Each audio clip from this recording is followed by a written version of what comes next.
Situé sur la rive droite de la Seine, à 70 km de Paris, le village de Giverny est connu dans le monde entier grâce au tableau du célèbre peintre Claude Monet. Deuxième site le plus visité de Normandie après le Mont-Saint-Michel, Giverny, ce village-rue long de 3,5 km, accueille chaque année plus de 700 000 visiteurs curieux de découvrir ce lieu qui inspira tant le maître de l'impressionnisme. Ce qui est incroyable à Giverny, c'est que le temps semble s'être arrêté à l'heure des impressionnistes. Dans ce village, il faut flâner au gré des odeurs et des couleurs.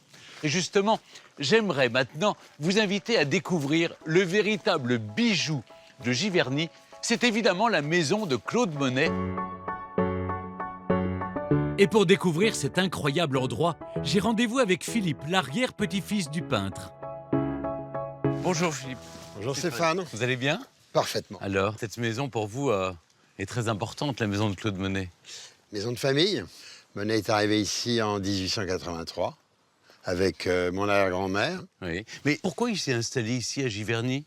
Alors, le village de Giverny est inscrit dans une des boucles de la Seine. Et quand il utilisait le train qui passe en face, Oui. Gare Saint-Lazare, Le Havre, il était originaire de là-bas, il avait repéré un effet de réverbération de la lumière qui n'a pas manqué d'intéresser le peintre. Vous m'emmenez? Ah mais tout à fait, grand plaisir. Alors, La fameuse salle à manger jaune, avec sa collection d'estampes japonaises, et puis le fameux service Monet. À partir du moment où il a eu les moyens, il a fait faire un service bleu et jaune qui est la marque de cette salle à manger. Et alors, autour de cette table, on a vu réunir des gens incroyables, quoi. Clémenceau, évidemment, le premier, le copain. Le copain. Incroyable, jusqu'à la fin. Ah, jusqu'à la fin, c'est vraiment l'ami Clémenceau. Oui. Et puis évidemment, que ce soit Renoir, Cézanne, Caillebotte, Monet adorait recevoir. En fait, la maison est assez simple. C'est-à-dire que là, on a la salle à manger, la cuisine qui est derrière, et là, il a son atelier. Alors, il y a le salon-atelier, oui, comme on l'appelle aujourd'hui, qui a été en fait le premier endroit où il a installé son atelier quand ils sont arrivés en 83. Ici, il va donc accrocher les toiles qui lui étaient sans doute les plus chères. Vous avez alors les premiers tableaux de Giverny, 1887, la barque magnifique, et de Camille, la femme à l'ombrelle. Vous avez les nymphéas. Enfin, il y a vraiment... il y a toute l'œuvre. Et sans aucune chronologie. Hein. Au premier étage de la maison, les murs de la chambre du maître sont, eux, ornés de tableaux de ses illustres amis Cézanne, Renoir et Caillebotte. Une chambre lumineuse de laquelle Claude Monet pouvait contempler son œuvre, peut-être la plus intime. Ce qui est merveilleux, c'est la vue sur le jardin. Il avait une très belle vue plongeante sur le jardin. Quelle palette! Une palette à laquelle Monet travailla pendant plus de 40 ans pour faire de ce jardin, baptisé le Clos Normand, un chef-d'œuvre floral. Il disait une chose, en dehors de la peinture et du jardinage, je ne sais rien faire. C'est vrai qu'il ne savait rien faire, mais alors qu'est-ce qu'il savait bien faire de la peinture, hein, je crois. Et du jardinage. Et du jardinage. Abandonné à la mort de Claude Monet en 1926, le jardin est ouvert au public depuis 1980 après d'importants travaux de restauration. Aujourd'hui, Rémi, bonjour, aidé d'une dizaine d'autres jardiniers, l'entretiennent quotidiennement. Je me suis laissé dire que le but de ce jardin, eh bien, c'est de recréer évidemment les tableaux de couleurs tels que Monet les a vus et les a peints. Alors, on recherche des espèces, des variétés que Monet a connues et a aimées et a cultivées dans son jardin. Par exemple... Ah, c'est magnifique, ça! C'est le dahlia étoile de Digoin. Le premier catalogue officiel, c'est 1921. Et 1921, Monet est mort en 1926, donc il a forcément connu ce dahlia. C'est très, très joli. 180 variétés de dahlias, 130 variétés de tulipes, plus de 500 variétés de plantes vivaces comme les capucines ou la lavande. Le jardin de Monet est un véritable tableau vivant. Il y a des peintres qui viennent? Oui, fréquemment. Fréquemment qui oui, viennent. tout à fait, oui.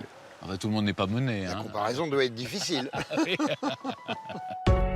Fasciné par les jeux de lumière et les reflets des nuages sur l'eau, Monet fit détourner en 1893 un bras de l'Epte, petit affluent de la Seine, pour créer son jardin d'eau.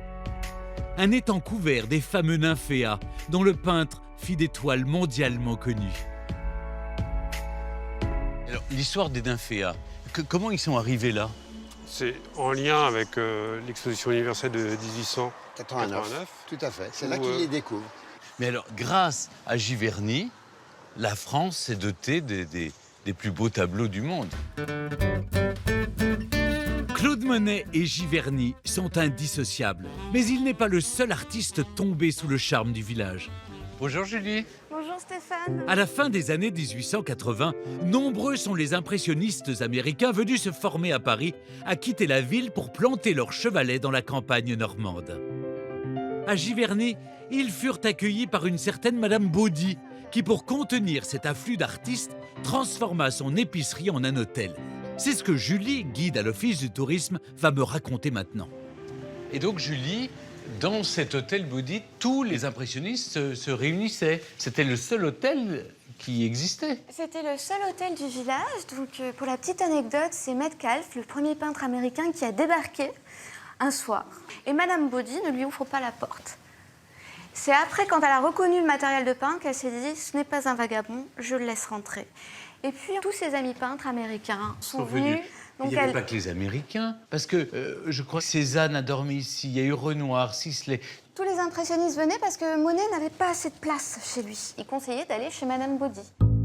Ne quittez pas l'ancien hôtel Baudy sans avoir poussé la porte de l'atelier situé dans le jardin.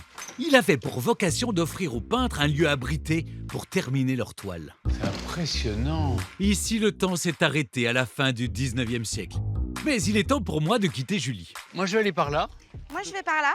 À bientôt, c'est là que nos chemins se séparent. Merci beaucoup, bonne journée. De très nombreux visiteurs traversent le village chaque jour. Bonjour. Alors, photo de groupe. Mais Giverny, c'est aussi une commune de plus de 500 habitants. Bonjour, mesdames. Qui œuvrent à préserver l'âme de leur village. Avant de partir, j'ai rendez-vous avec David Gallienne, un jeune chef étoilé, grand vainqueur de Top Chef 2020, qui aime célébrer Giverny dans sa cuisine. Un chef étoilé dans un food truck? Eh oui. Qu'est-ce qui se passe? Alors l'idée m'est venue de démocratiser la cuisine étoilée et la rendre accessible dans une cuisine de rue. David, en quoi est-ce que la peinture et Giverny inspirent votre cuisine? Je baigne depuis mon enfance dans l'art, parce que j'ai une maman aussi qui peint. D'ailleurs, au restaurant, on ne parle pas de plat, mais on parle de tableau. Et alors, avant de constituer vos recettes, vous les dessinez? Voilà l'exemple même d'une des dernières créations, qui est l'interprétation d'un Paris-Brest, que j'ai rebaptisé le Paris-Giverny. C'est moins loin, surtout, le Paris-Giverny. Tout à fait. Et alors, quelle est la différence avec le Paris-Brest? Alors, la différence, c'est les ingrédients qu'on va y mettre, Oui. et j'ai allégé un petit peu plus la recette que... Vous me connaissez. Voilà. Merci beaucoup, David. Avec plaisir. Je vais me régaler. C'est délicieux. Merci. Très, très bon. Au À plaisir. bientôt. Lors de votre visite à Giverny, partez à la rencontre de Claude Monet en parcourant sa maison et son célèbre jardin. Poussez la porte de l'ancien hôtel Baudy pour un voyage dans le temps. Et enfin, dégustez le délicieux Paris-Giverny du chef David Gallienne.